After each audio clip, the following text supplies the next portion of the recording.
A warm welcome to those attending and also to our viewers watching live on Council's YouTube channel, Hillingdon, London. For those present in the room and attending to speak, please note that they will be filmed and any statements you make will be recorded and made public. A reminder to anybody speaking today that your voice will only be audible online if the microphone is switched on. To those in front of you, fire alarm. We're not expecting any fire drills, so if the fire alarm goes off, please follow officers to the exits and out of the building to the designated meeting points.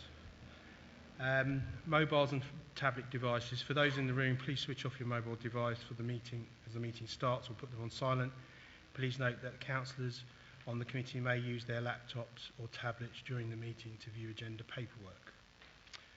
Declarations of interest. Please ensure that you identify which items you have an interest, state whether your interest is pecuniary or non-pecuniary, and give the reason that you have an interest. Members will not need to declare any interest in any item on the agenda where they have already listed the interests on the register of interests.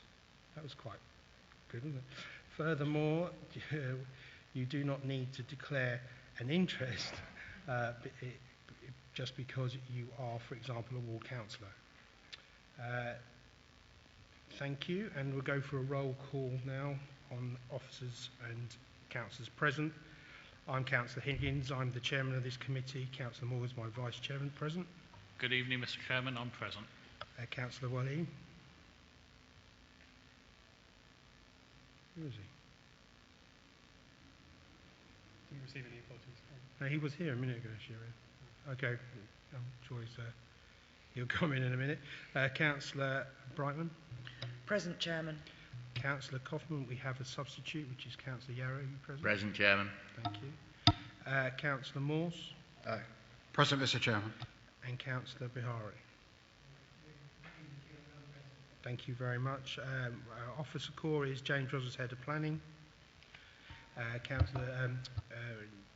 Mr. Hirani is the Lead Planning Officer. Alan Tilley is our Transport, anything with highways. Kerry Munro is our Planning Lawyer, welcome. And Steve Clark is our Democratic Officer, who makes all of this wonderful things happen this evening and keeps me in check and makes sure that I make sure everything is going correct. Do we have any apologies for absence, Steve? So we've received formal apologies for absence from Councillor Kaufman, with Councillor David Yarrow substituting. Thank you. Welcome, David. Thank you. Declaration of interest coming before this meeting? No? Okay. Do we agree the minutes of the previous meeting? Okay. Any matters that have been notified in advance or urgent? No. To confirm that all items in business marked Part 1 will be considered in public. We have no Part 2. Okay, so we will go on to the first item, which is item 6, land adjacent to 5 Albert Road, North Hyde Road, Albert Road. We have some petitioners on this, but we will go through that after we've heard the presentation from our officer. Thank you, Chairman.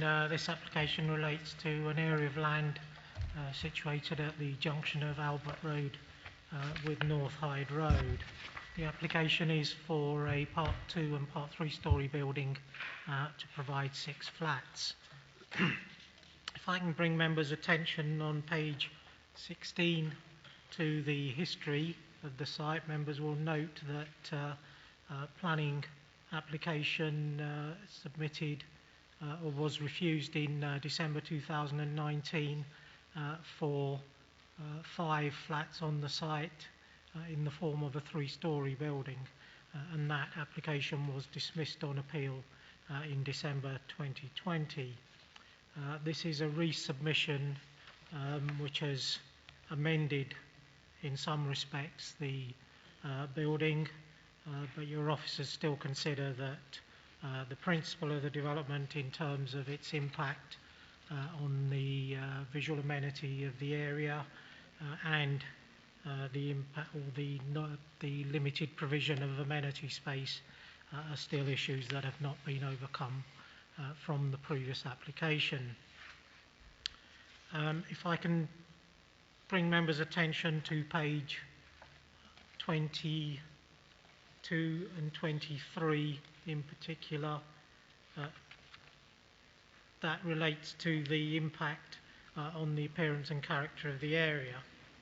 And on page 22 you have the inspector's comments relating to the siting of the building and the impact that it has, and he concludes by saying that the proposal in this case wouldn't follow the alignment of the pavement but would be close to it. Its two-storey end elevation rising to 3 stories would be very prominent in various views, but particularly so from North Hyde Road. It would sit awkwardly and uncomfortably forward of number 24 North Hyde Road and would appear unduly prominent in the setting that's been described. It would unacceptably disrupt the existing layout and pattern of buildings that currently exist, and your officers feel that the siting of the building and its scale have not overcome those comments and the reason for refusal of the previous application. There was a reason for refusal relating to the impact on adjoining occupiers and the reduction in the size and scale of the building has overcome that issue, so there is no reason for refusal relating to the impact on adjoining occupiers. There is, however, a reason relating to the provision of amenity space. There is limited provision for amenity space on the site. The council's landscape and trees officer considers that the actual provision is limited, its usability is very restricted, and therefore its provision is unacceptable. So for 2 reasons the application is recommended for refusal. If I can just go through the plans. That's the site. It did have a number of trees on it, but they were not covered by a tree preservation order and have been removed.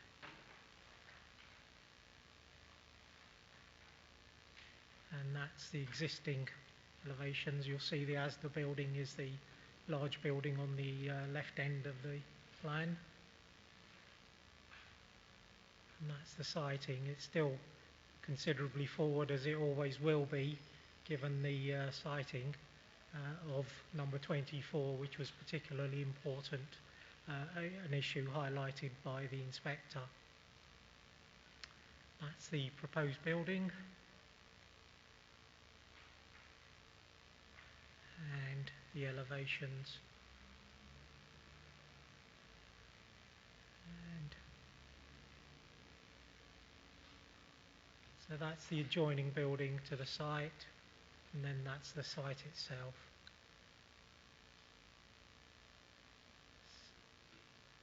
And the Asda building across the road. Thank you, Chairman. Thank you. We have a petitioner, Mr. Matharu. Can I just tell you, we have a traffic light system here. Greens go, ambers you've got 1 minute, and red I'll ask you to stop. Okay? Thank you. Good evening, respected Chairman and the councillors. This is in relation to planning reference 42985 /APP 2021/1990, which is a land adjacent to 5 Albert Road, North Hyde Road, Hayes. Being the lead petitioner, I'm here to represent the following views raised on behalf of the 263 signatories.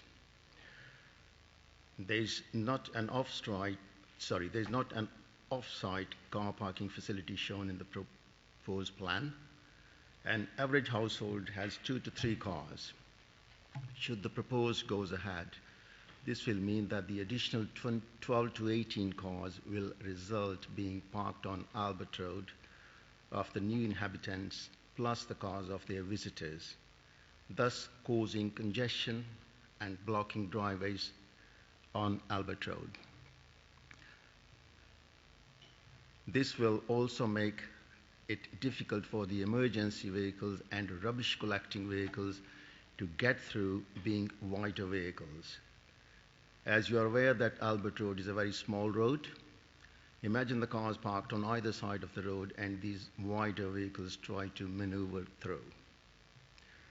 The proposed development is going to look much higher than the existing properties, being 2 stories in the area, and it will not look favorable to the existing street scene.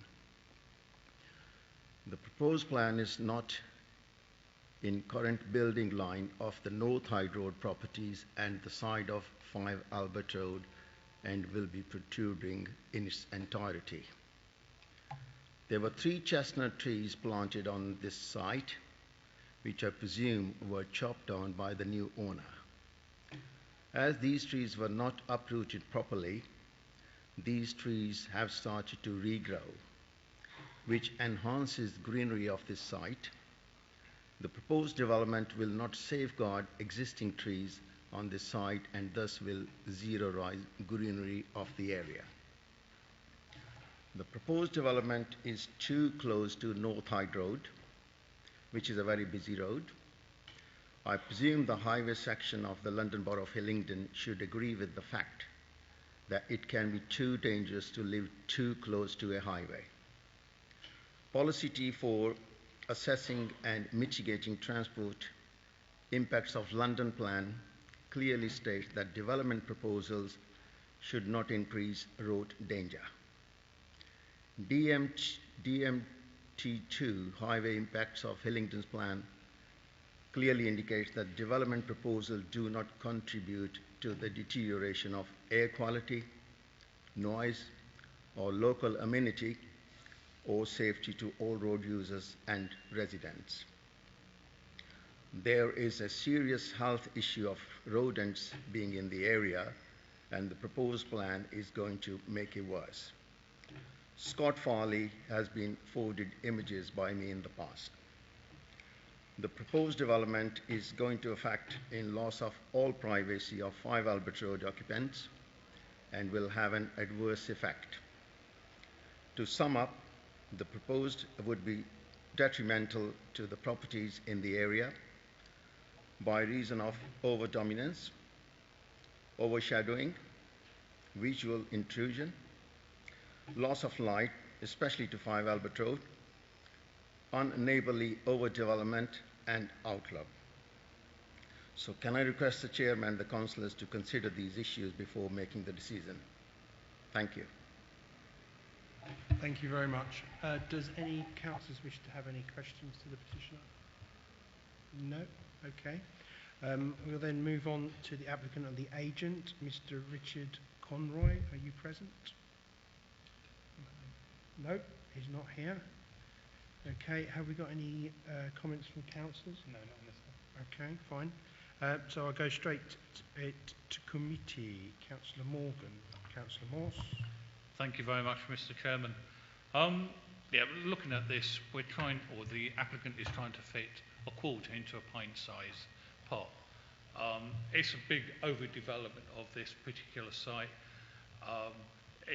It dwarfs the neighbouring houses round there, and I would propose that we go with officers' recommendations. Thank you very much, Mr. Chairman. Thank you. Councillor Morse. Thank you, Mr. Chairman. Yes, I find it regrettable that the trees were actually removed, but that's not a planning issue. But in this prominent position, this development is totally unacceptable and unreasonable, and I'm quite happy to second officer recommendation. Thank you, Mr. Chairman. Councillor Morse. So we've got a proposer and a seconder. Can I have show of hands, all those in favour with the officer's recommendation for refusal? That's everybody. Okay, so that is refused. Thank you very much. We now go on to item 7, land forming part of 43 The Drive adjacent to 68 and 119 Knoll Crescent. I think we've had this before us many, many times. Mr. Farani, you'd like to take us away, please? Thank you, Chairman. As members will see from the history section, planning permission was refused for 2 two-bedroom, 1.5-storey building in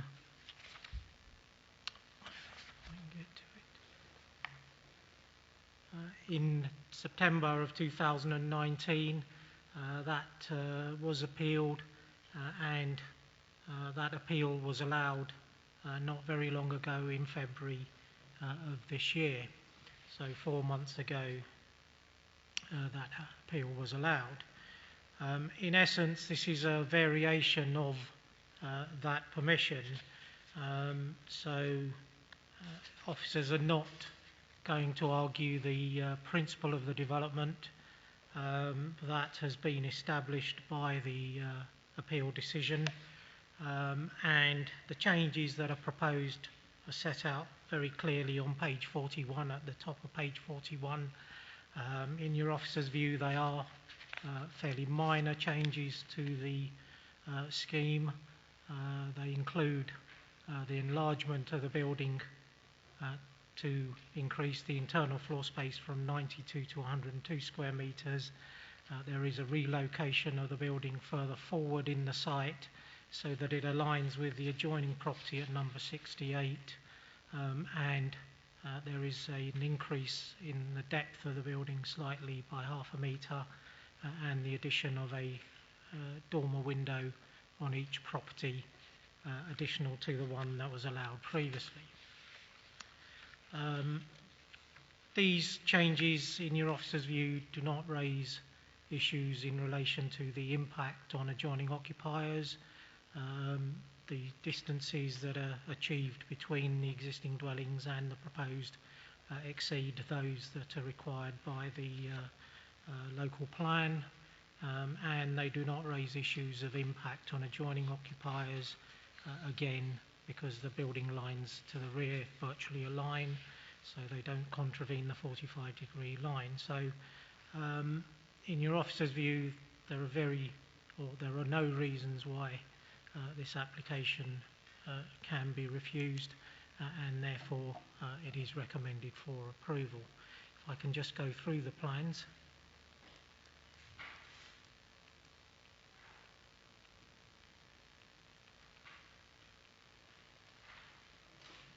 That is the site and the existing site and the proposed layout. The purple line that you see was the size of the previous dwelling that was allowed on appeal, and the proposed floor plans and elevations. So there's an additional dormer on each building in the roof, so there's now 4 as opposed to 2, and the building is sited further forward so that it aligns with number 68 when it previously was set behind the front of number 68. So that does increase obviously the distance between those properties to the rear and the proposed dwellings. The design remains very much the same as previously approved, and these are the site photos. Issues relating to the trees, the removal of the bushes and so on, they were covered in the previous decision and are also covered by the comments of the Trees and Landscape Officer in this current application. So these are the site, and that's the existing building at 68, and then looking towards the site.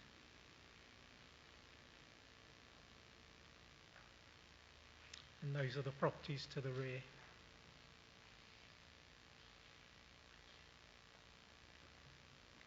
Thank you, Chairman. Thank you very much. We have a petitioner, Mr. Trevor Sherman. I can see you there. Yes. You've been here before, so you know the rules. You have 5 minutes, and green, yellow, and then red, I will ask you to stop. Thank you very much. Okay. I'm Trevor Sherling, Planning Officer with the Northwood Residents Association, and I am presenting the objections from the local residents who will be affected by the proposed development. We would first like to state our appreciation that the London Borough of Hillingdon did oppose the earlier application, and we were very disappointed when the planning inspector overturned your decision to refuse consent.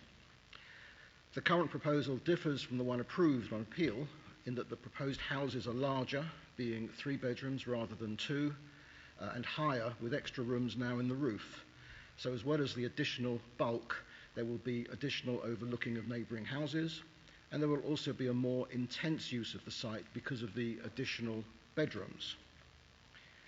There is great concern about the excavation of land in order to move the houses further forward, closer to Knoll Crescent.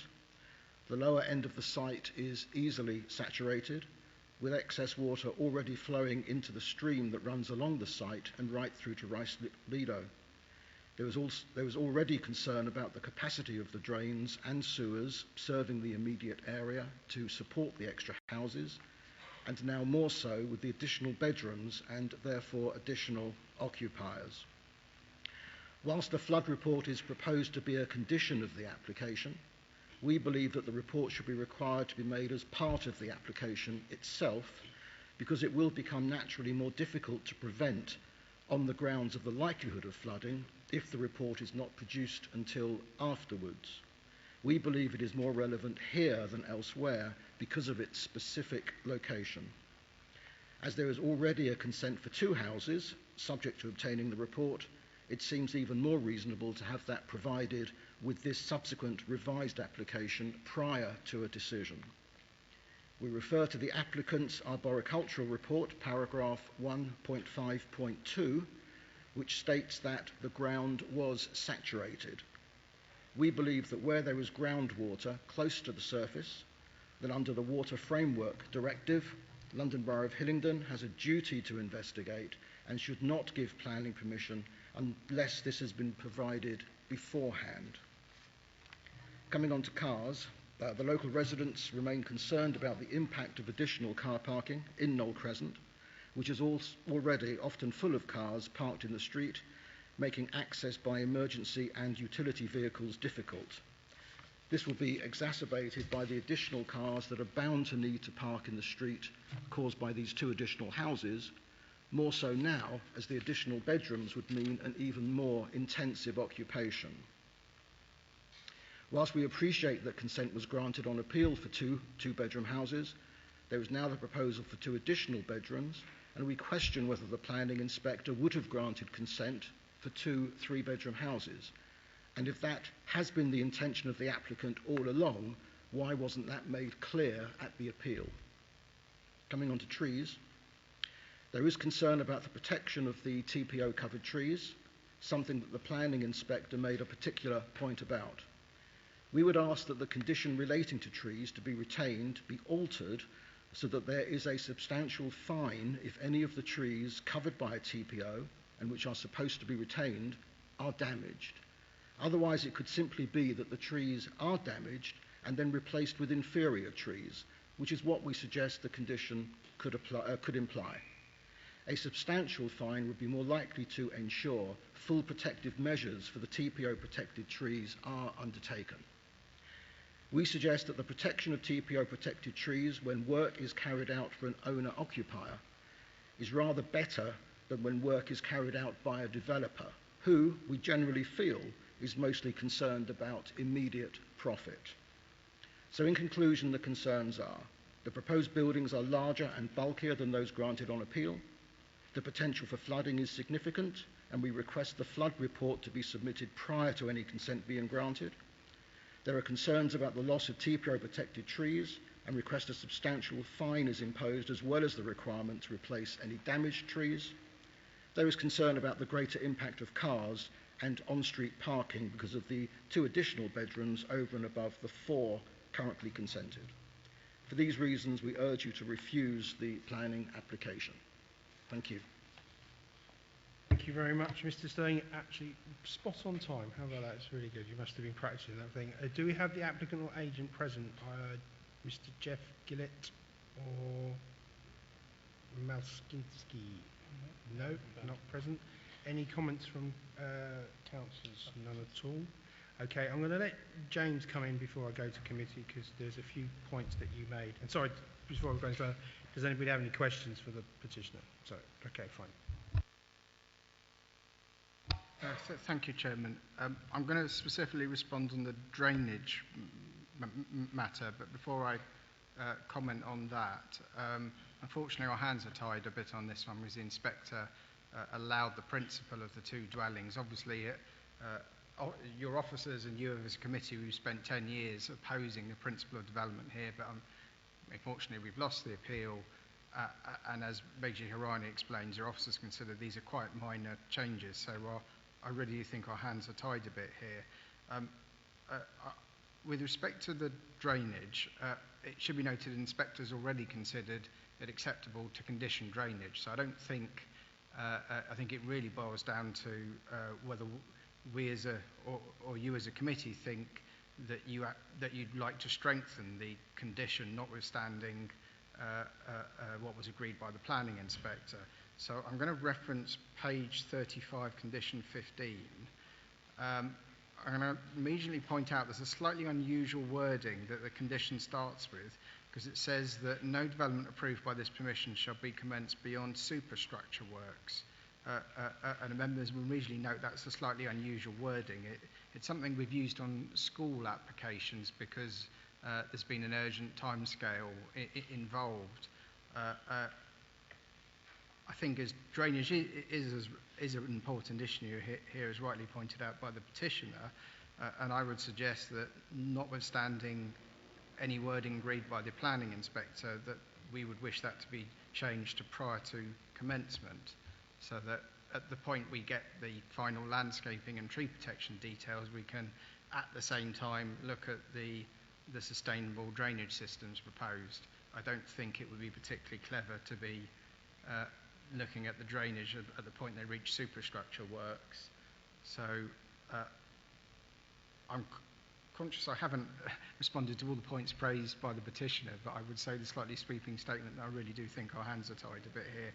But I would nonetheless recommend that committee change the wording of condition 15 to strengthen it to say prior to commencement, Chairman. Thank you. The trees, they are TPO'd anyway, aren't they? On site? There are TPO trees, but our tree officer has looked at the scheme. He's satisfied that the impact on the TPO trees is acceptable. There are conditions protecting those trees and requiring their protection during construction works that are recommended. Thank you, Chairman. Sorry, just one final point. Obviously, the applicant has a fallback position. They can build out the two dwellings allowed to appeal. So in reality, all you're really judging as a committee are the changes in themselves materially harmful. And unfortunately, the changes are quite minor. And to be honest, you could even take the view as a committee that the change from 2 to 3 bed dwellings is positive, because you would now be allowing some family units on the site. And I have to mention that point because it in itself is a material planning consideration. Thank you, Chairman. Thank you, James. And also item 7 on page 33 has removed their PD rights, so they no further out there. But I think that's a good suggestion. Councillor Morgan. Thank you very much, Mr. Chairman. As Mr. Rogers said, that we are actually tied quite a bit on what we're looking at here. But thank you, James, for going over about the drainage. I am concerned that this is a surface runoff area into a stream that finally feeds the Lido. And the last thing I'd want to see is polluted water going into that stream. So is that condition tight enough to be able to turn around and say, you know, only water can run off into the stream? Yeah, so obviously I've put my hands up during the course of listening to the petitioner. I've looked at the condition and thought there's something I think should be changed here. So it may be even better if you're happy to, as a committee, to delegate to me to actually work with the Flood and Water Management Officer, who, as you know, does report to me, to see if we can strengthen the condition further, and I think that would be a sensible course of action. Thank you, Chairman. Thank you. Can I? Yes, sorry. Sorry, I also have a question for Meg, in the sense of we're going from 1.5-storey building to 2/3-storey building. What's the actual height difference between the two if you're sitting in Knoll Crescent? Thank you, Chairman. In fact, the height of this building doesn't change from what was approved on appeal. And as you can see from that drawing, it is a 1.5-storey building. When you look at it from Knoll Crescent, obviously the site falls away towards the rear and it becomes a 2-storey building to the rear. The yellow buildings that you see on the plan are the existing buildings, so the proposed height of the building is still below, and some way below the height of the existing building at 68 and 66 Knoll Crescent. So in terms of the street scene, again, the changes proposed have no impact in essence on the visual amenity there. Thank you, Chairman. That's all you have with that? Thank you very much, Thank you very much, Mr. Chairman. With that, I'd like to propose that we go with officers' recommendations with delegated authority on the wording. Okay. Thank you. Councillor Wallana. Thank you, Mr. Chairman. Due to the additional building, I'm kind of confused if how we can deal with the overlooking in terms of having a bigger building as it was proved in the appeal, but it's not the same.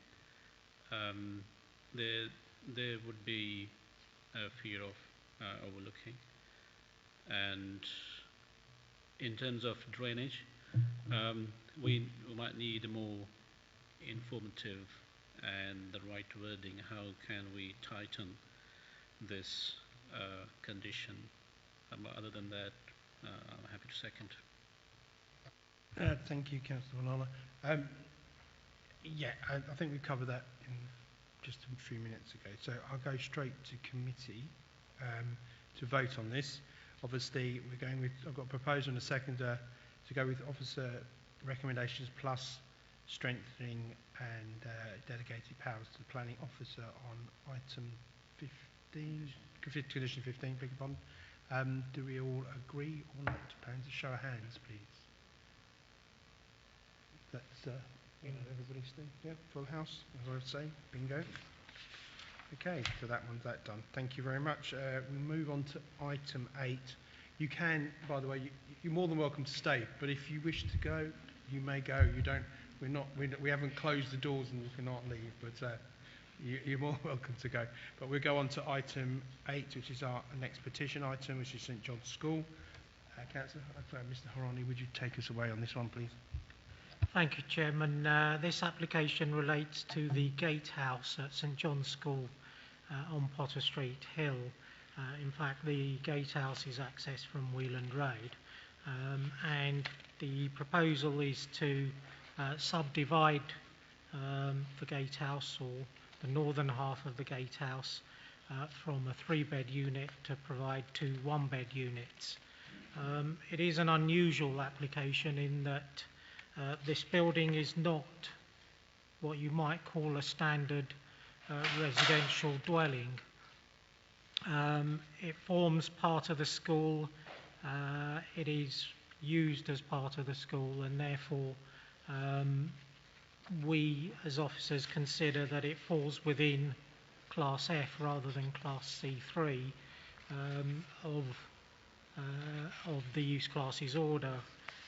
And therefore it isn't a standard conversion of a dwelling to smaller dwellings, and this is set out in the policy officer's comments within the report, and on pages 68 and 69.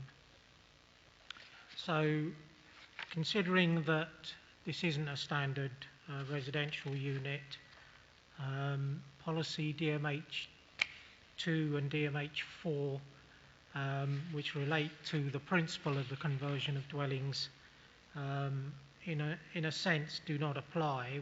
DMH4 requires dwellings to be 120 square metres before they're allowed for conversion. This property is not 120 square metres in floor area. However, as I said previously, there is a reason why we're recommending this for approval.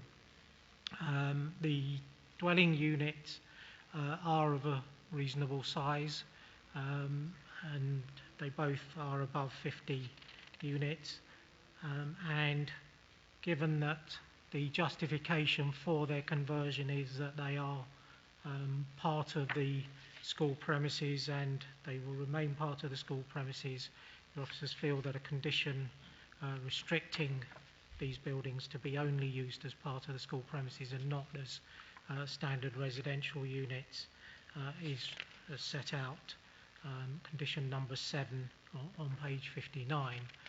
If I can just go through the plans. So those are the two gatehouses, 23 and 25.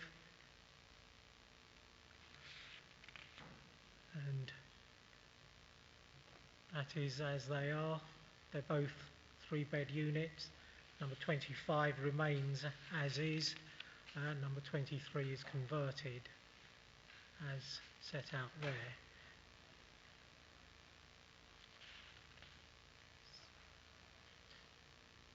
So that's number 23. And those are the two properties as you look at them. So 23 on the left, 25 on the right.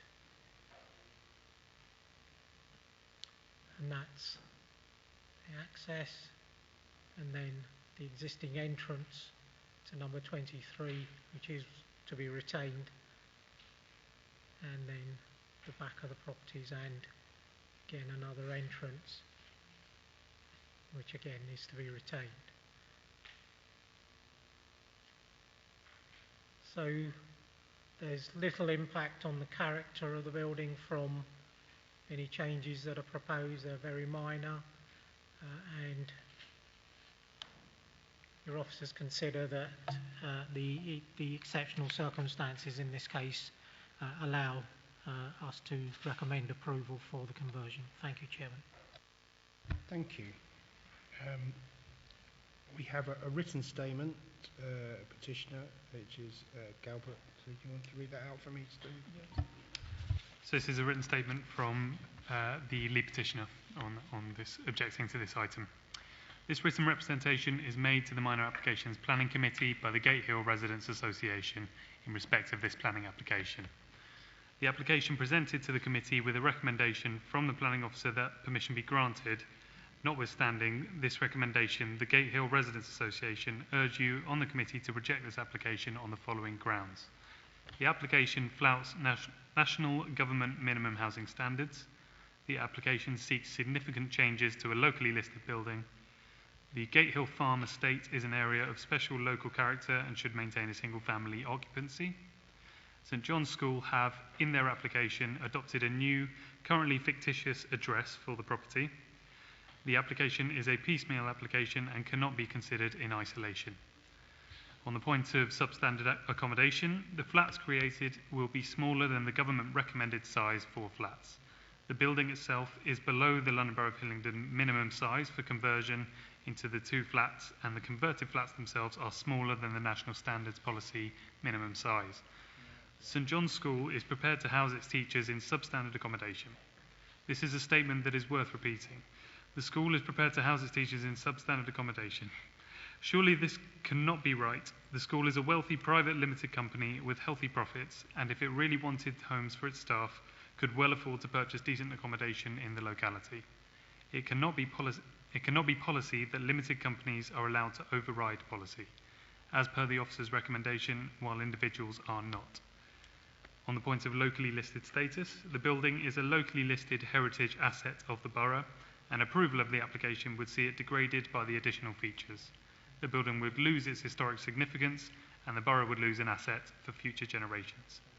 On the point of area of special local character, the Gatehill Farm estate has been designated an area of special local character, and previous applications for conversions to flats have been rejected or withdrawn on the grounds that the estate maintains a policy of single family per plot occupancy. The estate is the last remaining original area in the northern part of the borough, and any introduction of multiple occupancy plots as per this application will degrade that status and encourage further changes. These points highlight three major guidelines of national and local government policy which this application goes against. The granting of permission, despite these major guideline contraventions, would represent a significant change of policy by London Borough of Hillingdon and would set an unfortunate example which could be referenced in the future in other applications across the borough. The situation of the property. The property to be converted is stated on the application as the Gatehouse, St John's School, Potter Street Hill. This is not the address of the property, which is situated at 23 Wheeland Road, and as such is part of the Gatehill Farm estate, an area of special local character. If the applicant believes that the address of the house is Potter Street Hill, I ask on behalf of the Gatehill residents that the entrance to St John's be closed permanently and used solely by the residents of the school houses at 23 and 25 Wheeland Road as pedestrian back doors into their homes. Their address could then be Potter Street Hill with an appropriate postcode. Piecemeal application. A new application has just been posted on the planning website to alter the signed agreement on parking spaces signed by all parties when the sports hall received permission. It is clearly wrong to consider the flats application separately from this one. This second application is only necessary because in converting number 23 Wheeland Road into flats, the school is proposing that some visitor parking spaces will be lost.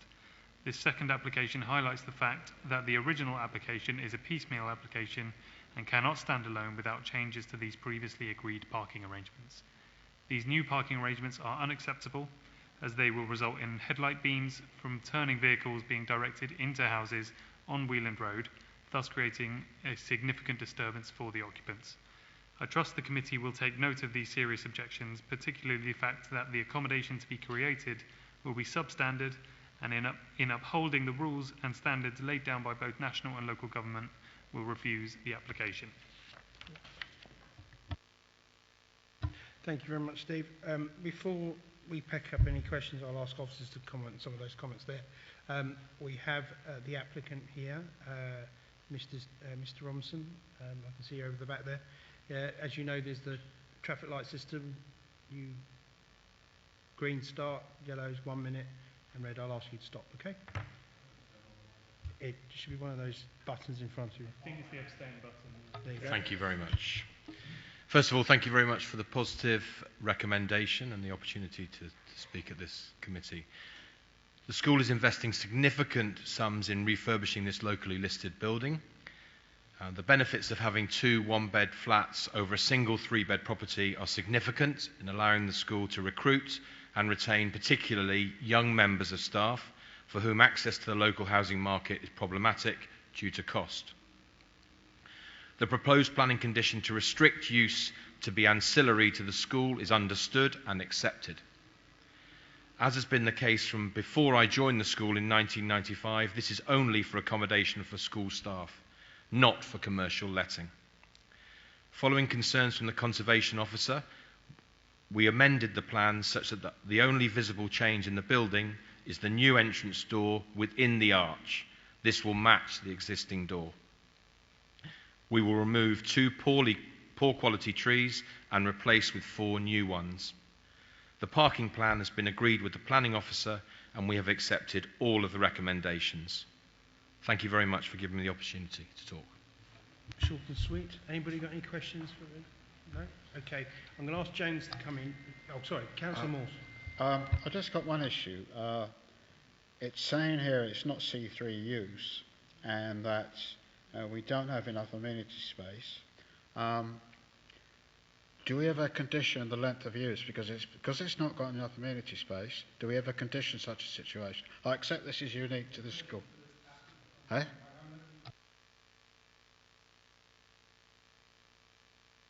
Sorry, have you got a question for the applicant? That's, Yes. you have. If you're asking me a question. Have you got a question? Okay, fine. Okay, I just want to know from myself, is it actually anybody living in that at the moment? Currently, there's no one living in there at the moment. Thank you very much. James, Mr. Rogers, could you sort of highlight some of the points that were on we had? It was the living standards that was on the first petition. Okay, Meg, can you go through the details on that? Thank you, Chairman. I did want to make a comment on what the residents are saying is a substandard form of accommodation which doesn't comply with the national standards. In fact, both of these flats are above 50 square metres. They are one-bed flats. They comply fully with the national standards. What doesn't comply is the fact that the property overall is not 120 square metres. That isn't a national standard, that's a local policy, and the reasons why we are recommending it are, as I explained earlier, and therefore the reasons why we don't feel that that standard should apply is set out in the report. So I would emphasise that this is not in substandard accommodation in terms of the national standards. Secondly, the issue about the car parking, again, I would feel that's a red herring. The issue about the other application relating to this site, which may currently be with us, has no bearing on the recommendations that are made on this application. Thank you, Chairman. Just one other question for you. The gates, are they in use? They are occasionally in use, I believe. They're not used on an everyday basis, but they are in use. Thank you. The last question for me is a listed building? It's locally, so it's not a national listed, it's locally listed. Okay, fine. Thank you. Councillor Morse first and Councillor Morgan. I didn't mean to jump in. I just want to ask officers, it says in the report that this is not see-through use. However, also saying the amenity space is not adequate, but this is temporary. Do we ever put conditions on saying how long we would allow temporary accommodation? Because it's not, that's what it's saying. I'm talking about page 77, just above where it says external meter, isn't it? It says, however, as set in the report, given the proposals are not a see, we would most likely be a temporary accommodation. It's therefore considered that the proposal will provide amenity space for future occupiers. But it seems to be implying it isn't up to what we would normally allow.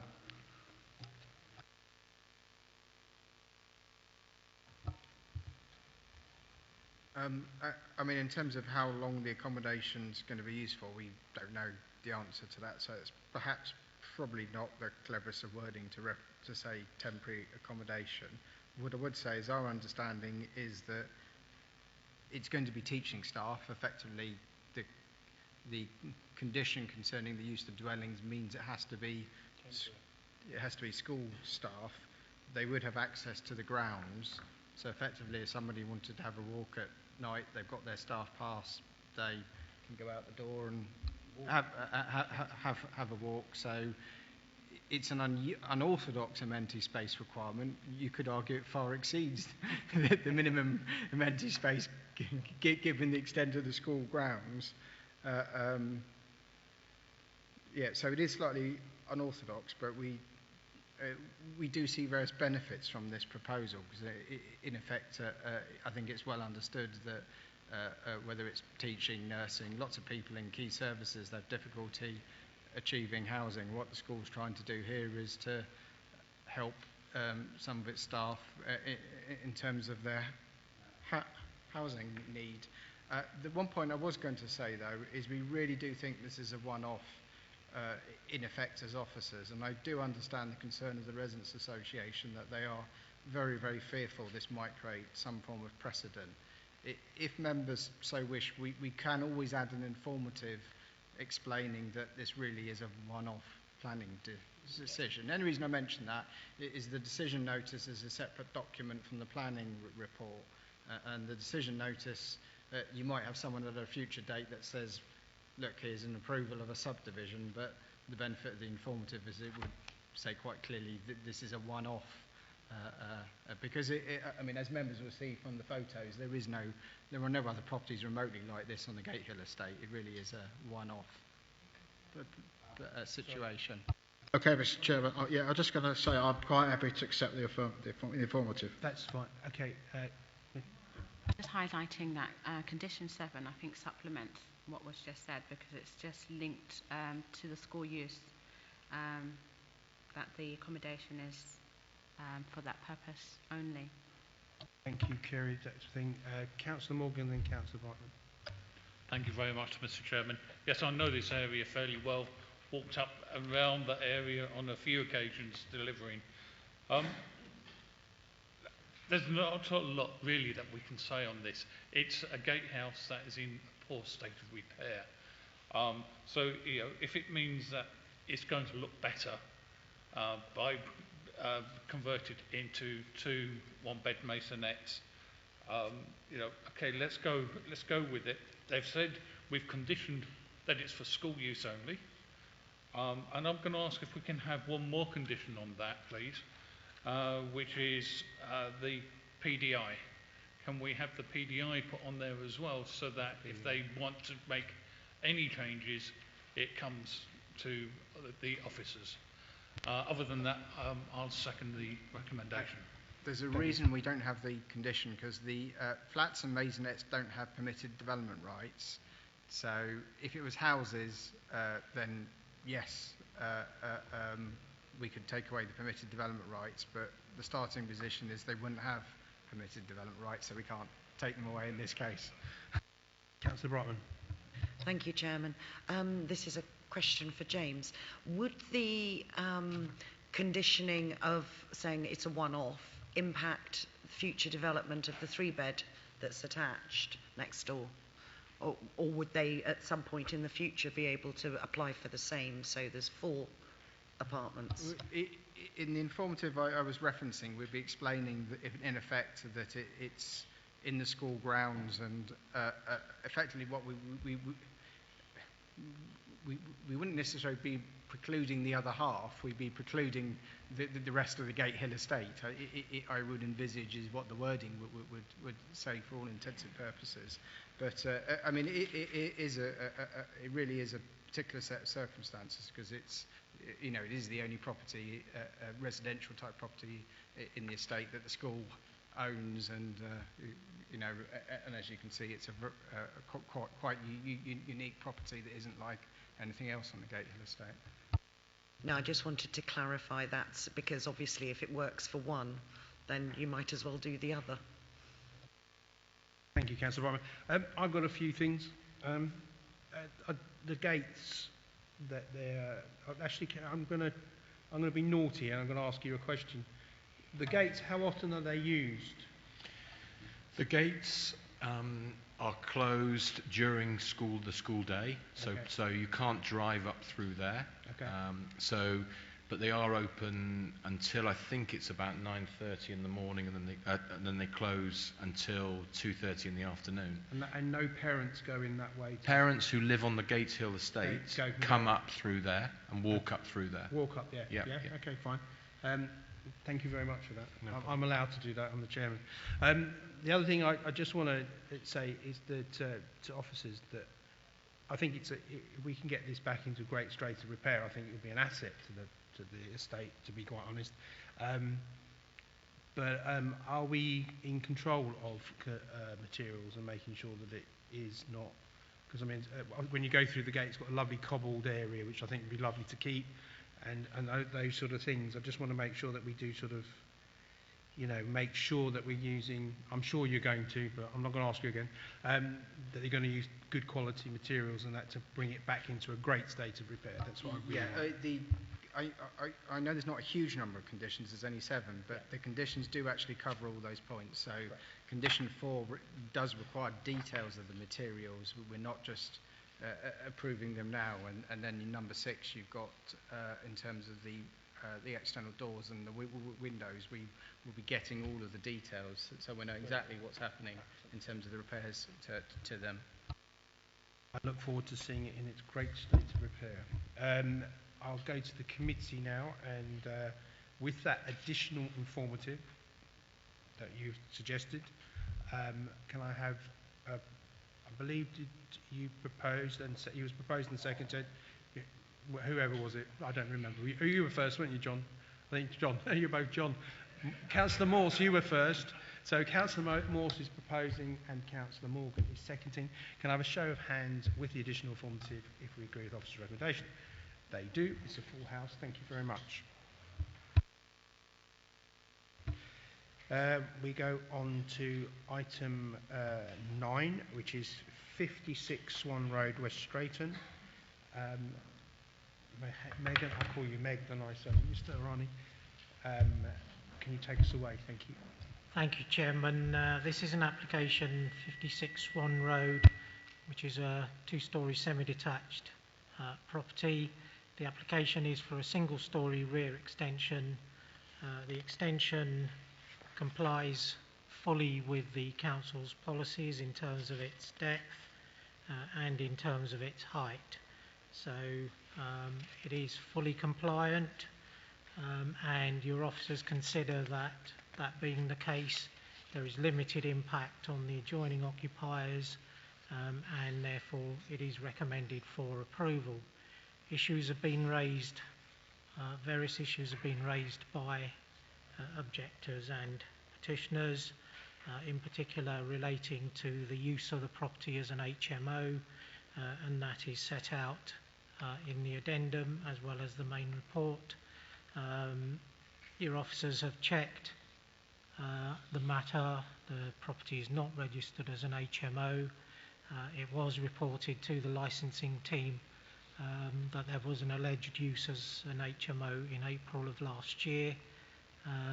The response from the licensing team was that the matter would be investigated. Since that time, the property has not appeared on the list of properties which are have an HMO licence, and so either the property is not in use as an HMO or it's still being investigated. However, a condition is recommended that the property cannot be used as an HMO, so in effect we are removing permitted development rights for that use, because currently they do have permitted development rights to possibly use the property as a small HMO. But given that it is fully compliant, the application is recommended for approval. If I can just go through the plans. That's the site layout and the proposed and existing plans.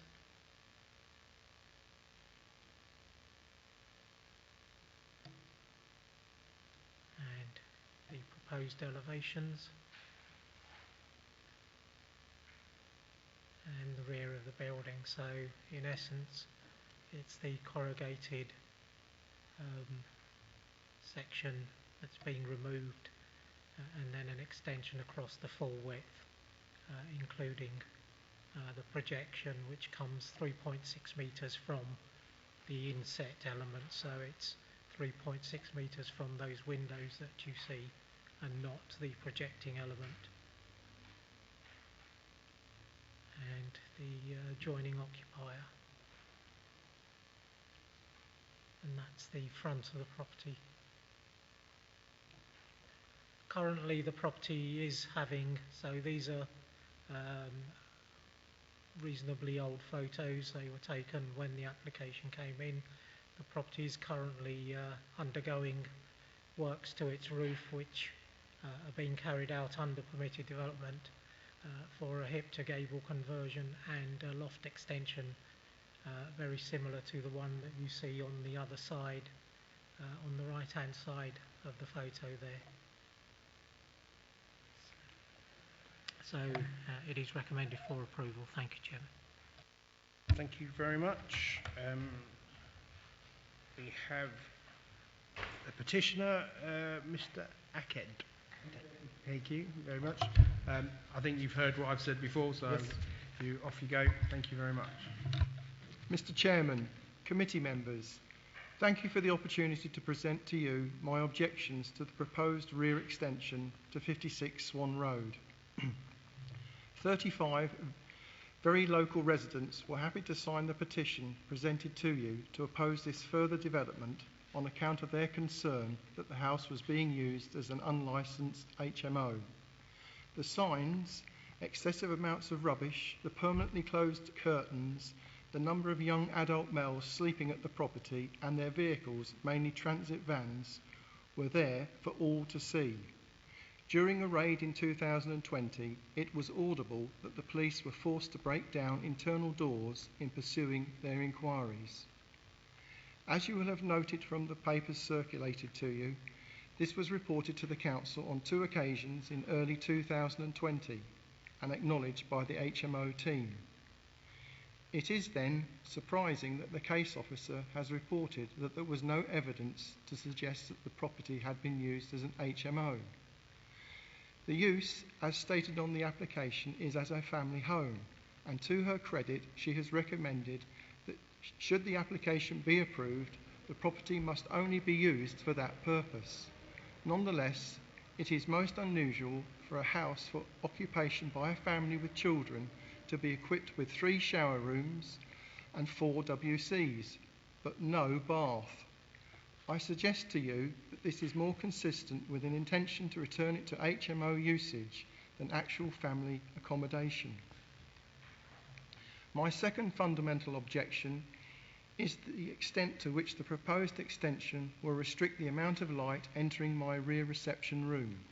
The outlook from this room is already restricted to the right by the way in which the house was built 100 years ago. My kitchen projects out by 2.5 metres on the right.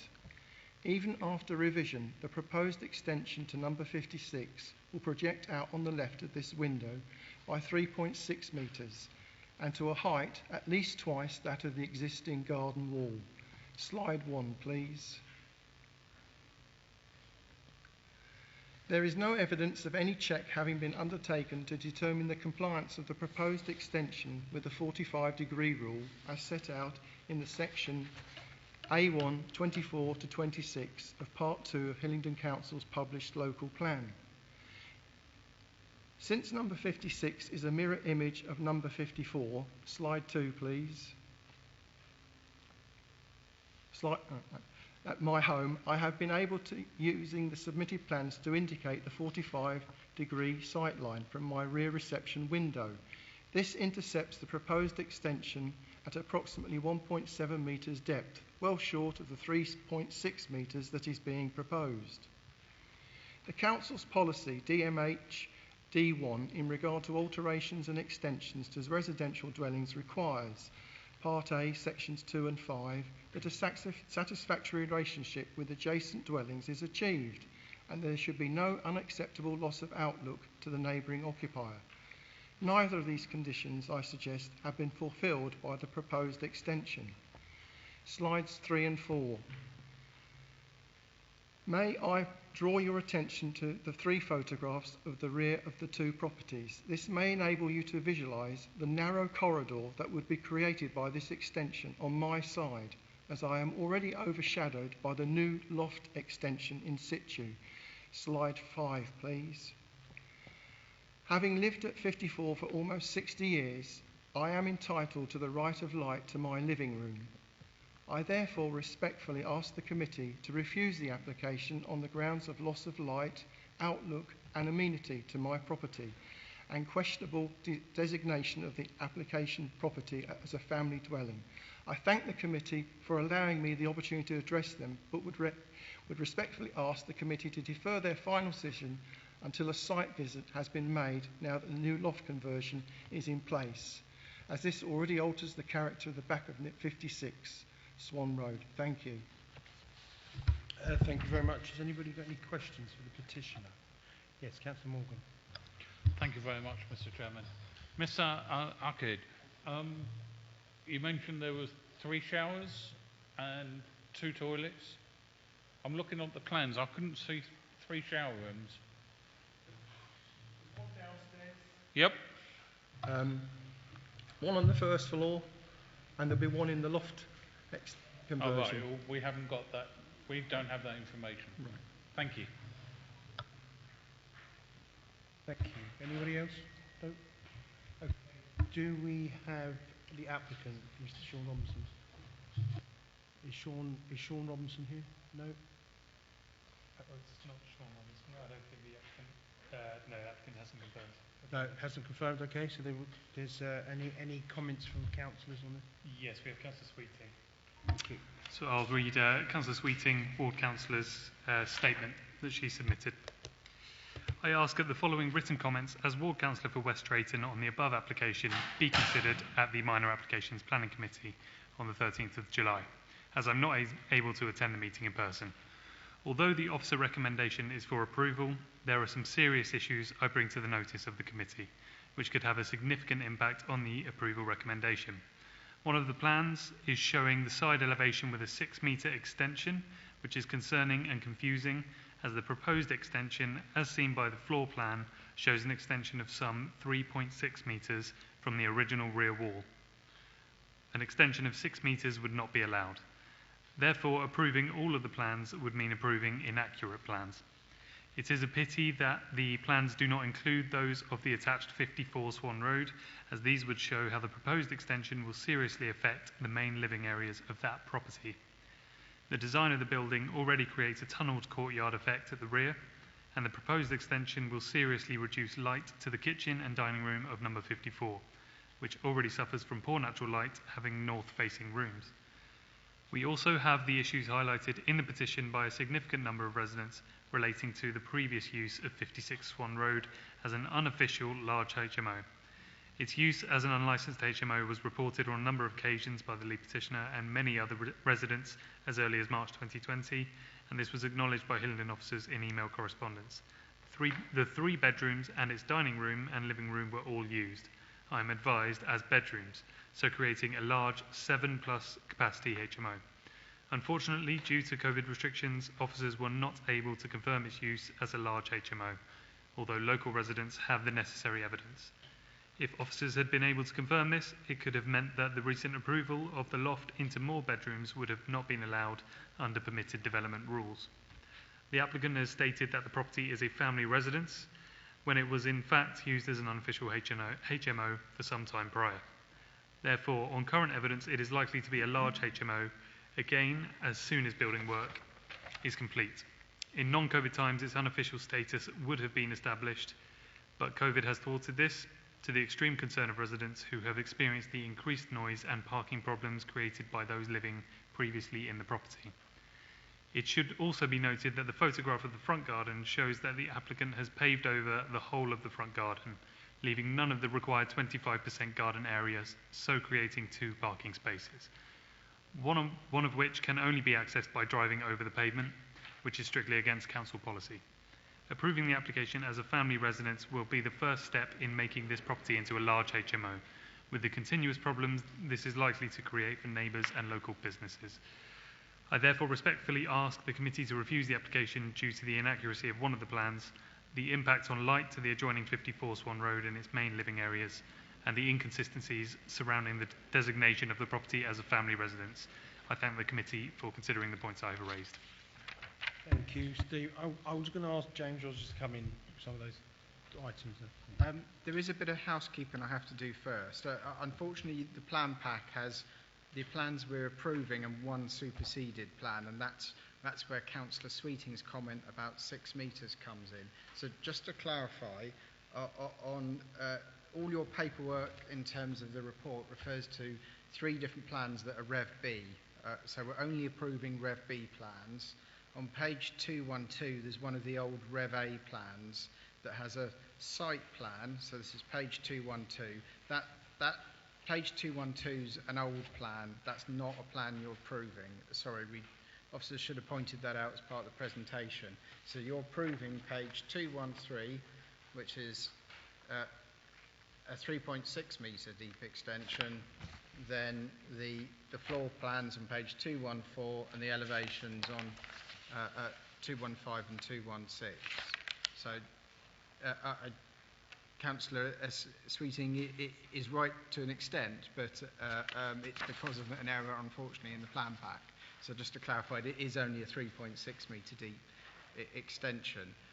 There is one sort of small elephant in the room, and I do need to explain it. So if this application is not approved, this property can be used without planning consent as an HMO for up to 6 people. That is the reality. So totally aside from who's actually living there, without planning, because it's not in an Article 4 direction, it can be used for up to 6 people as an HMO. If we approve this application, we then gain condition 5, which controls the property and prevents it being an HMO.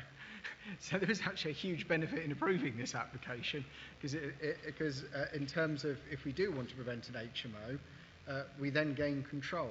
So to clarify, the applicant has said in writing they're happy to have the property controlled so it's not an HMO.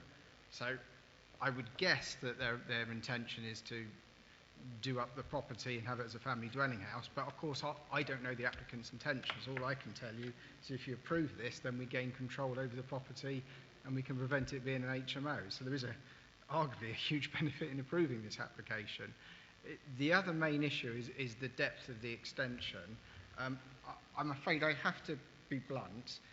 The petitioners misinterpreted our planning policy, so I have to at this point explain what our planning policies say. So in terms of the local plan part 2, we policy DMHD1, alterations and extensions to residential dwellings, is split into different sections, A, B, C, D, E and F, and they each have a different title, whether they're a roof extension, a side extension, etc. So under rear extensions, BI says single-storey rear extensions on terraced or semi-detached houses with a plot width of 5 metres or less should not exceed 3.3 metres in depth or 3.6 metres where the plot width is 5 metres or more. So this plot width is 5 metres or more. So what that is basically saying is we allow extensions up to 3.6 metres. So this extension is completely policy compliant. There's then a separate piece of text that relates to 2-storey extensions, and that refers to the 45-degree line. So if this extension had gone up a second storey, then there would have been a problem with that 45-degree line breach that was shown in the petitioner's slides. But the fact that it's single-storey means it complies with our policy, and we, to be blunt, allow hundreds of 3.6 metre deep single-storey rear extensions. The problems happen when people want to do 2 storeys, and then we have issues with the 45-degree line or in some particular cases, but that's not relevant to this particular proposal. I'm also going to let Meg comment in case I've missed anything, but that was the 2 main points, I think. I think he's passing it over to you, Meg. I think he's covered everything. But he's covered the extensions, and there was the question of the loft conversion. Again, that is permitted development. It is allowed by legislation. The council has no control over it. The objector referred to the impact of that extension in terms of loss of light and overshadowing. I think that members can see whether that is the case or not from that photograph. Thank you, Chairman. Thank you, Meg. Okay, I've got Councillor Morse and Councillor Morgan. Councillor Morse, you are first. Okay. Put me in a hot spot. I have a little bit of concern, and I don't want it to be an HMO, but I have some concerns about the light on this window. I'm talking about page 88, where I believe the window is close to this, and this extension, and if you look where the light comes from, it's from the southwest. And I have some difficulty making a decision on this because of these 2 issues. I'm going to propose we do a site visit to look at this. I'm not a big total fan of always proposing site visits, but I really think I'm confused, but I think this window is affected, and I'm reluctant to just go forward on the basis that it's going to create an HMO. Stop an HMO. Sorry, Mr. Chairman. Okay, thank you for that. We'll hold that. Have we have a seconder for a site visit? Okay, we'll hold that one, okay? So we'll hold that one at the moment. Councillor Morgan. Oh, sorry, Councillor Brightman, did I get it wrong? Beg your pardon. It's okay. He's passed over to you. James has already answered my question, thank you. Councillor Morgan. Thank you very much, Mr. Chairman. Yeah, if we're looking at the property as it is, or looking at that photograph, I actually feel very, very sorry for the residents in number 54. Not only are this extension a single-storey extension, but as it is, was going to cut out some of the light, but with that loft conversion, that yes, it's permitted development, it's going to cut out even more light from that house. In some ways, it's a shame that we haven't got a shadow diagram for this. I think that would have helped us a lot on this. If we've got somebody saying it's going to cut out their light, could we please have a shadow diagram to show yes or no, so at least we've got something to work on. But looking at that, it's shouting, let's go and see. Let's go for a site visit. Because I can see where we're coming from. I can see where the officers are coming from, but I don't know. We have to also think about our residents as well, and not just is this an HMO or not. Thank you.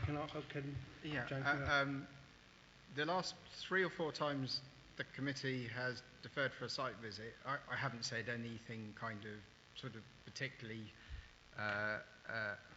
sort of words to the effect I really don't think you should, but I feel I have to here. And the reason is that the specific reason why our local plan policy refers to 3.3 metres and 3.6 metre depth single-storey rear extensions is it's accepted that people will wish to do rear extensions. So we've set out dimensions that we will normally allow extensions up to. So if this was exceeding those dimensions, then I could understand that we might want to see on site whether it's acceptable. But we are approving hundreds of applications that are compliant with that, specifically with the dimensions in the policy. And we know in many of those cases there will be some impact on light because there could be a patio door right up to the boundary. But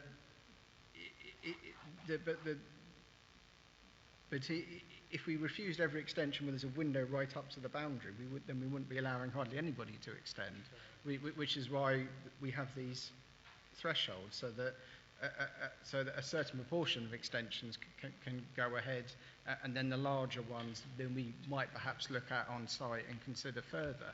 But I have to stress that this is completely policy compliant in terms of its dimensions as extensions. This extension, I could understand the concern at the 6 metre deep extension when it was originally submitted, but then it was reduced to be completely policy compliant. We can't ask this applicant to do any more. So I'd question whether the committee should be doing a site visit. Apologies for that. Yeah, you're absolutely, James, that's very clear. It's in policy, and we have to adhere to policy. I mean, otherwise we'll be going site visits every day, every week, and that's the thing. And Meg, you wanted to come back in. Thank you, Chairman. It's just page 94, which is the location plan. Members will see that this is a type of extension that is prevalent throughout the borough. Yeah. And if they look at that plan, they'll see that number 44, 46, 52, they've all been extended, some of them to a greater degree than 3.6 by the looks of it. Yeah. I think that it's, yes, we accept that it will have some impact, but it is a compromise between the desire to extend and the limiting that impact on adjoining occupiers, which is why the 3.6 metre limit has been set. Thank you, Chairman. Thank you, Megan. Okay, look, it's on the floor and it's been seconded, so I'd have to go to the vote. I'm with officers on this, I'm afraid. we have a clear policy. If it was above the 3.6, I understand the site visit. But that's not down to me, that's down to you, you're a committee member. So can we have a vote on those wishing to go to the site visit, please? Okay, so we have a site visit. There we go. So we will arrange that and go and see that. Okay, fine, thank you. Okay, now we move on to item 10, which is the Pinner Service Station High Road. Megan, would you like to take us around that one? Thank you, Chairman. Very quickly, this is an application relating to the Pinner Service Station, petrol station, and various additional services. The application relates to the installation of a jet wash and involves the provision of a concrete base, drainage and some screens.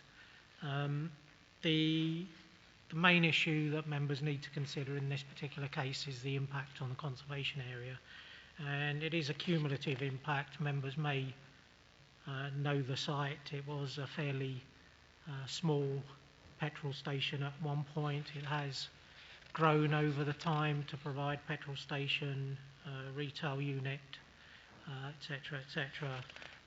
And the conservation officer considers that we're at a point where even a building of this size, located in a position where it is, will have an unacceptable impact on the conservation area. The site is in a flood zone.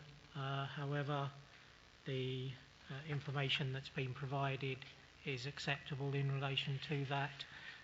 It does have a number of trees which are covered by a tree preservation order. Again, the information provided in relation to that.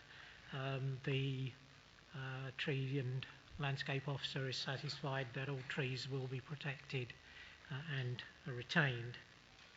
So the main issue that members need to consider is the impact on the conservation area, and the conservation officer's comments are set out very clearly in the report, and your officers consider that it is the impact on the conservation area which is the reason for refusal in this case. Thank you.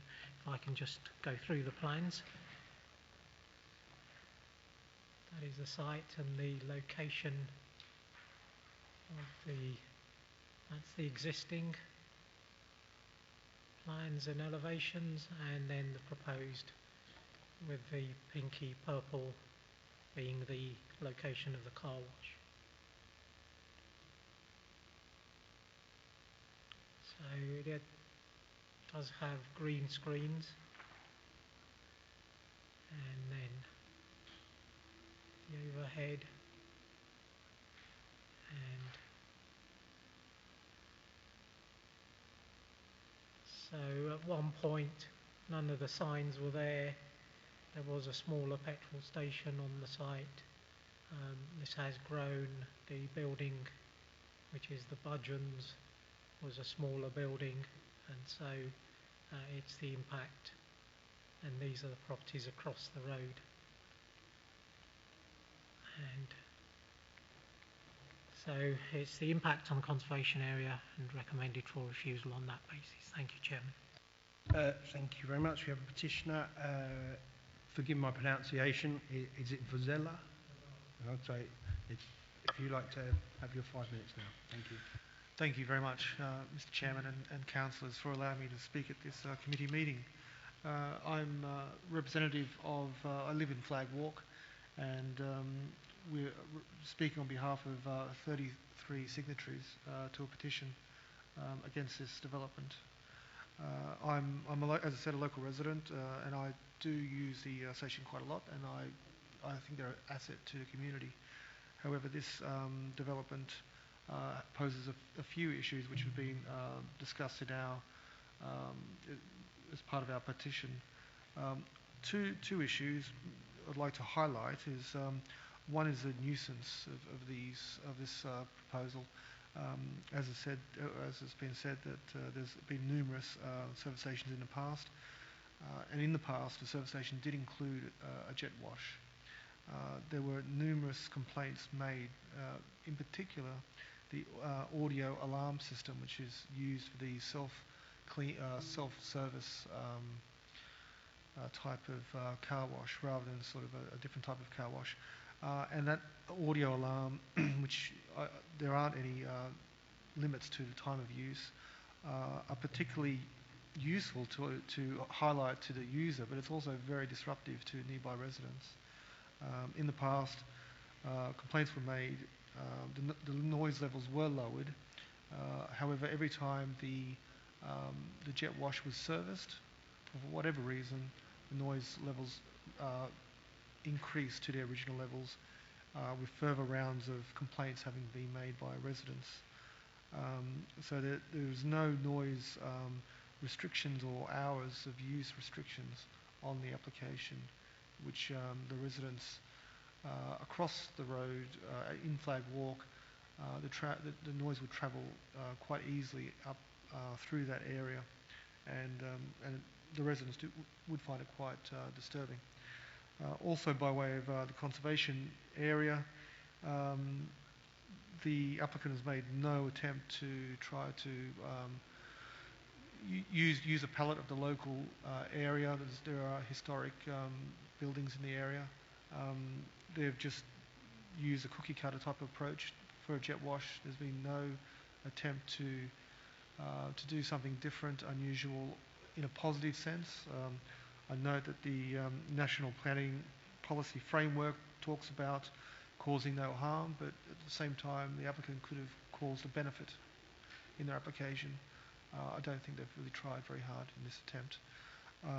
I noticed that they've had numerous attempts for jet wash from the original application, one a few years ago, which was withdrawn, and I expect another application in the near future if this one is discounted. So I would urge the committee to reject the application as it's provided. Thank you. Very much. Has anybody got any questions for the petitioner? Yeah, Councillor Barton. Oh, no, you haven't. Okay, fine. We'll go straight to the floor. Councillor.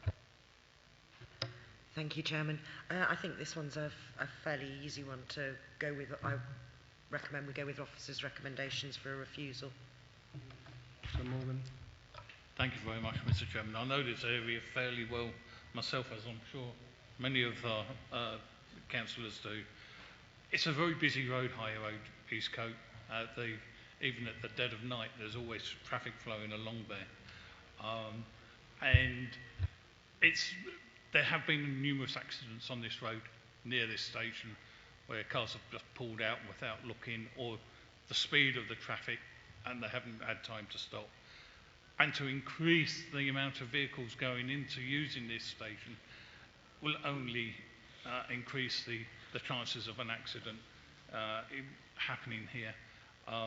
I think we've got two good reasons why we should refuse this. Sorry, one strong reason why we should refuse this application, and as it's been proposed, I will very happily second that. Thank you. Thank you very much. I'll go straight to the vote. Those in favour to go with officer recommendation on this. Everybody's unanimous. Thank you very much. Thank you for your time. Thank you very much. Okay, we will go now to item 11, 170 Harefield Road. Obviously, we went to a site visit on this. There is no petitioner speaking rights and no agent speaking rights. Councillor Graham, I believe, wants to speak on this, but we will. Do we go through a presentation? I think we know it. I mean, if there's anything you think you can add, Megan, to what we think, I think maybe some of the extra conditions you can go through first, and then we'll go to Councillor. Thank you, Chairman. I'm not going to go through my previous presentation. Members heard what was said at the last meeting on the issues relating to the principle of the development and the impact on the adjoining occupiers. Members visited the site on Monday last week, 5th of July, and looked at the site and raised some issues relating to highways, and the highways officer has considered some of those issues, and his comments are set out in the addendum sheet, and he is recommending a couple of conditions, and they are set out in full on the addendum sheet. Members saw the site, they saw the impact, they saw the character of the area, so it is for members to decide, but the highways issues that were raised at the site visit have been considered by the highways officer and set out in the addendum sheet. If members want Chairman, to... I haven't seen the addendum sheet, so can I know what's been said? I will get officers to read it out in a minute. Sorry, if members just wish to remind themselves of the plans again, I'll just show them very quickly. Yeah. Doing that, Meg, can you Yeah. turn your microphone? Oops. Mr. Tilley, could you explain the conditions before I go to the councillor for his comments? Thank you, Chairman. Following the site visit, there were concerns about the width of the driveway leading up to the application site. So I'm suggesting a condition that there's a condition that the access is widened. In the application, there's a design and access statement which mentions that the driveway would be widened. They mention the raised paving alongside the property would be removed. Do you remember alongside the house was that sort of brick shelf with the paving slabs on top of it? In the design and access statement that they mentioned that would be removed, and on one of the plans they mentioned that the side boundary line would be moved to increase the width of the shared entrance road. So a condition just time the planning application to have that condition that there's certainty that the access road would be widened. Thank you very much. Is there nothing? Sorry, yes. There's one other thing. Yes, Chairman. And then there's a further condition that the applicant demonstrates that a internet grocery delivery vehicle, a light commercial vehicle, can arrive and deliver its goods at the application site and then turn so it can lead in a forward gear, not reversing down that driveway. Thank you very much. Councillor Graham. Councillor Graham, you may begin. Thank you, Chairman. At the recent site visit, committee members would have seen why there have been strong objections to this application via a petition by close neighbours and others, including the North Uxbridge Residents Association. Objections that I support, and I ask that this land grab application be refused by the committee. In his response to Mrs Ryan at 170A Harefield Road, local MP PM Boris Johnson makes clear that local authorities should discourage the overdevelopment of garden areas and concentrate on brownfield sites, etc. Also, based upon information gleaned, I consider this application is in breach of Hillingdon Local Plan DMH6, insofar as the latter states there is a presumption against the loss of garden areas in order to maintain local character, amenity space and biodiversity, with, in exceptional cases only, a limited scale of backland development. In this case, 4 properties, 168, 170, 170A and 172 Harefield Road, will lose significant privacy and light coverage due to the size and height of the proposed 3-bedroom bungalow, and despite the stated excavation of 1 metre of the plot, the overall height of the proposal is not clear. I emphasise that, and it must finish up, and it may finish up being higher than some of the other properties close by. In this respect, it should be noted also that the so-called bungalow is designed to have frosted glass at the habitable first floor level because of near proximity overlooking and the privacy of neighbours. I turn now to the important private narrow access driveway running from Harefield Road between 168 and 170 up to the Blind Bend approach to 170A at the very rear of this overall site. And despite what has been said by the Highways Officer, and I note his revised comments and conditions, the roadway currently is only suitable for cars and vans, which generally have had to reverse dangerously and hazardly to re-enter Harefield Road. The driveway is certainly not owned exclusively by 170. I emphasise the occupiers of 170A own outright the final section of the private driveway, including manhole and drainage access, etc., and have a legal right-of-way over the whole of this private roadway, and therefore cannot be impeded for any reason at any time. And that would specifically relate to any construction vehicles, extra traffic, congestion, etc. The occupants of 170A have safety, health, mobility and other concerns. Therefore, fire, ambulance, etc. services must have unfettered access at all times. The narrowness of the private road barely allows room for a fire tender to enter, although I take account of what's been said by the Highways Officer, and extra facilities will have to be made in this regard if the garden area of number 170 is to be built upon. Can you wind up, please, Councillor Graham? A thorough, fresh fire service investigation and report is urgently needed and should be insisted upon. I ask that this application be declined. Thank you, Chairman. Thank you, Councillor Graham. You just scraped it. Just what I need of time. We don't have anybody else here to speak on that. So, does any of the officers want to pick up anything that was said by Councillor Graham? The addendum was read, wasn't it? Sorry? The addendum. Yes, yes, we read before Councillor Graham spoke. So everybody's clear on what the situation is on this. I will go to James. You want to come? Yeah, it might help if I just say a few words to help members with their decision on this. So it's in a specific part of the borough where there's a lot of backland dwellings, so we can't oppose the principle of this. At the site visit, certainly I felt, and hopefully members felt, that there wasn't anything we saw that that in effect goes against the distance recommendations in the report. So put simply, that it's more than 21 metres, the windows for overlooking, and the 15 metre over dominance distance isn't breached. So in terms of, there is no grounds to refuse this application in terms of neighbour impact. So that just leaves the final point, which is the highways impacts. I think it's helpful to say the sort of the timeline of this planning application. It originally came in late last year, so we have had it for quite some time. And the reason for that is it reached a point where it was actually, officers had written a report, I think in March or April, and I and Megji got involved. We looked at the consultation responses from local residents. It was clear that there was this issue about fire appliances. So the application was put on hold, and we specifically consulted London Fire Brigade. It should be stated we don't normally consult London Fire Brigade on planning applications as a matter of course, because, put bluntly, they don't have the resources to comment on 5,000 planning applications.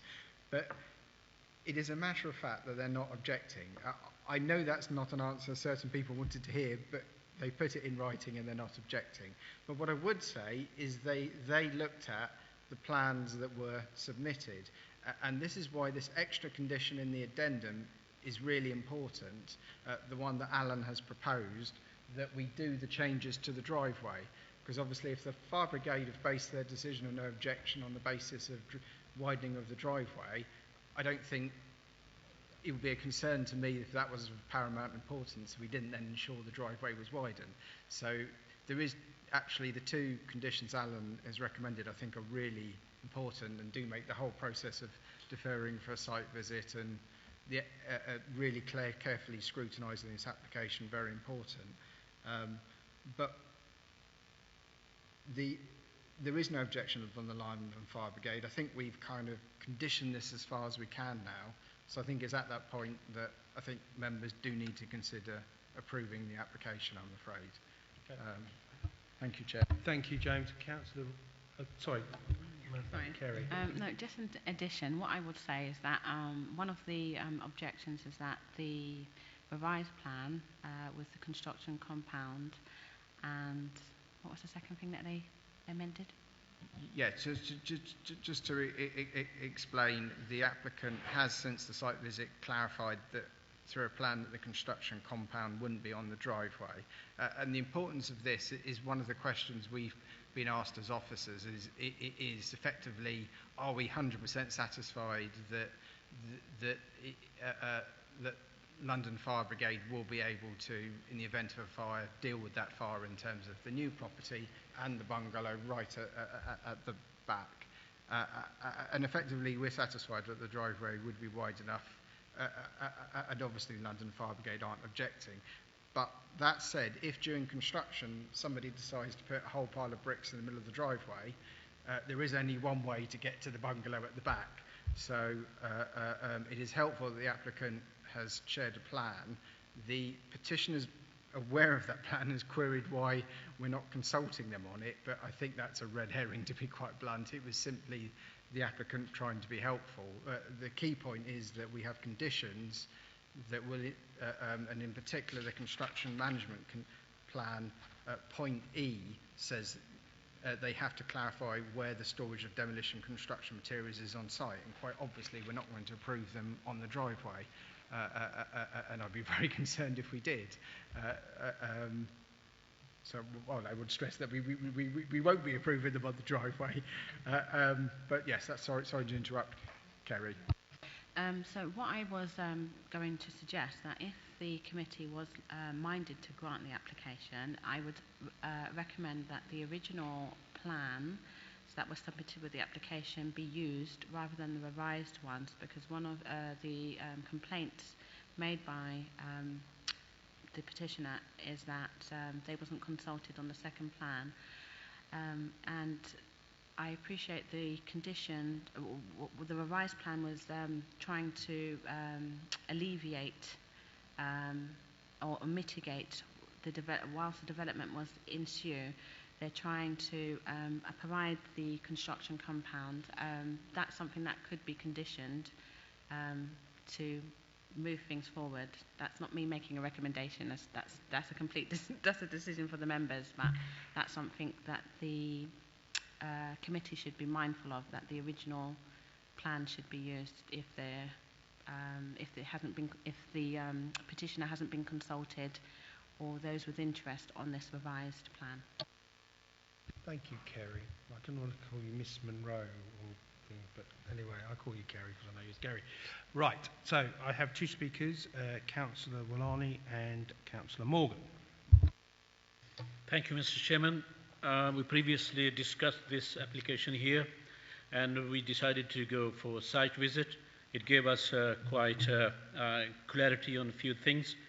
The big issue was, to me, access driveway. Now, it's been said that it will be widened, and the fire brigade and emergency services vehicles, internet shopping vehicles will be maneuvering around, and also the pavement kind of thing, which is just at the bottom, will be removed. After putting these conditions delegated by James Roger, also, Kerry mentioned where the construction material will be stored, if this could be considered additional condition. So I have no problem approving these applications. I would like to go with the officer's recommendations. Thank you, Councillor Lally. Councillor Morgan.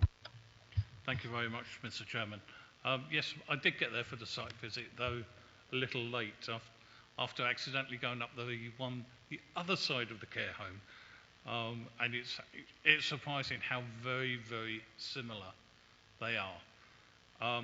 It's good that we've got a condition that the access road is going to be widened, especially at the entrance, and that there's a condition that the applicant is to show or to prove how delivery vehicles can turn around and come out nose first and not reverse onto the public highway. With that, I have no objections to this, and I'm very happy to second the officer's recommendations. Thank you. Thank you. Councillor Morse. Well, I thought the site visit was very informative. I always appreciate in principle officers' argument that Black Lamp was acceptable. I always accepted that because that's clear from the location of the site and the inspector's decision. My only slight question here is, I think I'm in agreement with my other councillors, is why aren't we conditioning this to be exactly what we've got in additional information? Because should not we be conditioning it that there's a 3.7 carriageway at presumably 170 and actually make this condition slightly more specific? That's my only... If you think this is adequate, then I'll go with it, but that's my only query. Because I was a little bit surprised that this hadn't been thought of when we approved the first building in the background. The access was not considered by a fire brigade. Thank you, Mr. Chairman. Thank you. I think the reason was because we got a letter from the fire brigade saying it was adequate. But James, do you want to add anything to that? I mean, I may pass to Alan, but we took away homework from the site visit to look carefully if there's anything we could do to strengthen the situation regarding the access. Alan has given his detailed comments, which are set out in the addendum, so I don't think I can add anything further. It would only be if Alan feels he wants to comment further, I'm afraid. Alan, do you got anything to add? Thank you, Chairman. Yeah, as I said earlier, in the design and access statement, they mention that the little wall with the paving slabs above will be removed, and in the drawing it's annotated that the access will be widened, but to myself it seems a little bit vague, and it's sort of like lost in the small print, and I thought a condition would be useful to make it quite clear of their obligation. That was spot on. I think the one that really sort of strengthens this is the turning of that vehicle so it goes out in the first gear, which is, I think, the most important thing. If you can do that, then I don't really see there would be a problem. Has anybody else got any other comments? No? So I've had a proposer and a seconder. I'm very mindful, Steve, to get this right. So we're going to go with officer's recommendation with the addendum sheet, correct? Mm-hmm. And with the advice from Kerry about the legal side of things, we have to do that on the first plan. Are officers happy with that as well? Yes? So on those things that I've stated, can I have a show? Sorry, Chairman. To condition the construction compound and the boundary treatment, if members are to approve, yeah. I think it's already in there, but just double check. Okay. Yeah, it's in there. Thank you, Kerry. So can I have a show of hands of those in favour? Okay. Any abstentions? You should have voted against. Fine. So one against, and so we've got not a full house, but one against. So that goes through. That's passed. Thank you for your time, Councillor Graham, and have a safe journey back. Okay. So we go to the last item of the evening, which is agenda item 12. Which is 1 to 6 Station Parade, Ickenham Road, Ruislip. Meg, would you like to take us away on this? Thank you, Chairman. Just a point of clarification, this isn't a reconsultation for members. Members have not seen this application before. That was a heading for a letter going out to residents. It was a reconsultation letter following revised plans.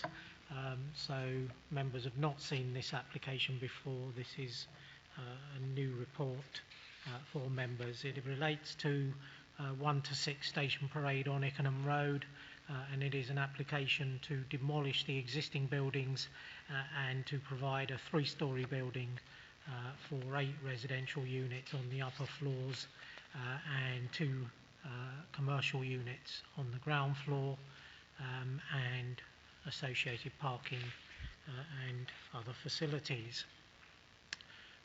Members will see from the history section that there have been a number of previous applications, consultations with officers relating to this site, and they'll see the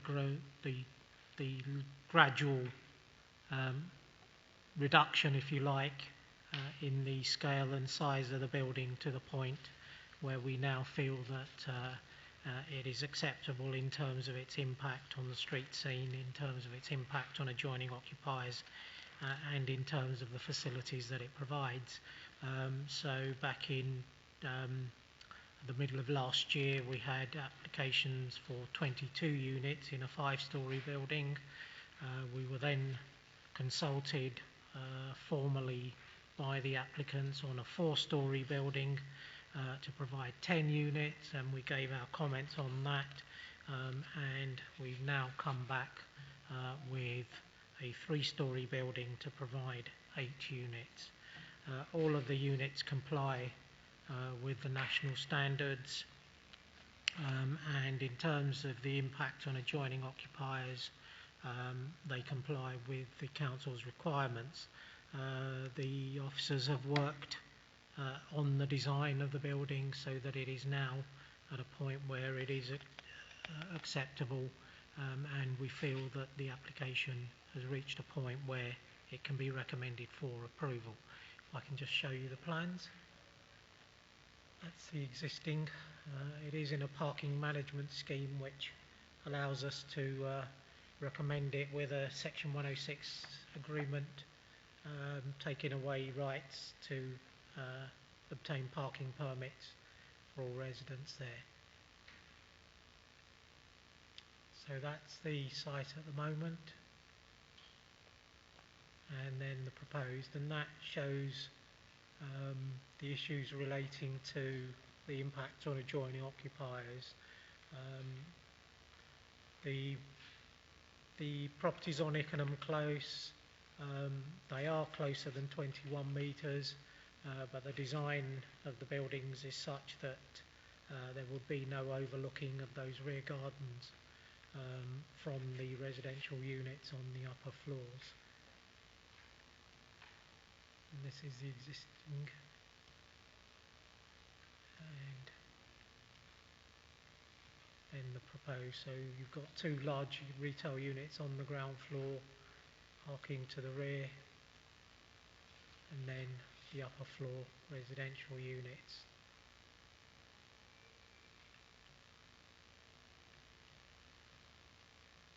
And then the design of the building, which fits well with the existing buildings on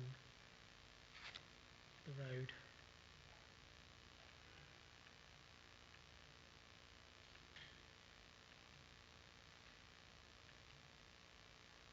Then those are the existing buildings, and then just looking up the road and then the rear of the site. So following, I think, about a year of work, the application has reached a point where we now consider it to be acceptable. Thank you, Chairman. Thank you very much, Megan. Okay, the recommendation is quite clear on your report. It is that delegated powers given to the Deputy Planning Director of Planning and Regeneration for grant planning permission subject to the following conditions that are before you. Do I have anybody that wants to take me out on this one?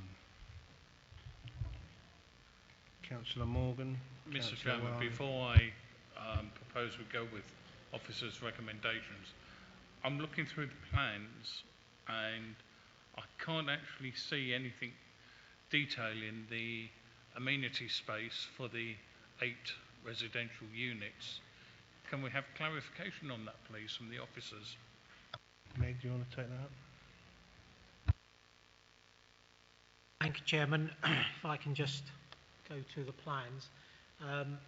There is, so what you have is residential units above retail, and in those cases we would normally say that ground floor amenity space is not required. There are balconies proposed to these units, as can be seen there and there, and so the amenity space is in the form of balconies, and we feel that that is acceptable in a situation where you've got residential units above retail units. Thank you. Thank you. That it's well, it's above you know, we could have said the same thing when we built flats above Rystip Library. That doesn't have amenity, but there's amenity in the area, and you know, this is a flat development. I think in a very good place actually to have a flat, and we're keeping the retail units, which I think is also very positive. But as usual, the committee has to make that decision. So, Councillor Morgan. I will go with the officer's recommendation for delegated powers. Thank you. Thank you very much, Councillor Valani. I'm happy to second with the delegated powers. Thank you. Councillor Morse, did you have anything to add? Yeah, I think I'm in agreement with this development, and I particularly welcome condition 13, which in this location will solve lots of potential problems. But and I do notice the winter rooms. If you look at the, it's an interesting idea. But yeah, I'm in support of this development. I think it's quite clever. So, did Councillor Binari, you wanted to say something? Thank you, Chairman. I'm quite happy with it. I was going to actually second it, so my colleagues got in front of me. But yeah, great. Yeah, thanks very much. And I'm quite happy with the recommendation. Great. So I go straight. Sorry, the sun's in your eye. Sorry, I beg your pardon. We're going to have one more session, by the way. I'll let you know. August meeting will be in here. Hopefully, if everything goes according to plan, we'll be back downstairs. But anyway, that's another separate matter. Can I have a show of hands? All those in favour of the officer's recommendation? So that's a full house. Thank you very much. So thank you all for attending. Yes, and welcome to Ros. I don't know by the first name. I think you better do that, otherwise it sounds a bit too informal. So a couple of months ago, Ros Johnson in the corner joined as planning service manager, so she's one of the more senior managers in planning, and there's a particular reason why I'm introducing her, and she's watching tonight, is I'm on holiday in a few weeks' time, and Ros will be sat here for your August meeting, so it's just so you're aware who Ros is. Ros, that's why I deliberately made the meeting in August in here, so they're a bit further away from you. But anyway, I like to bring this meeting to a close and thank you all. Thank those who are watching, and please drive home carefully. Take care. Bye-bye.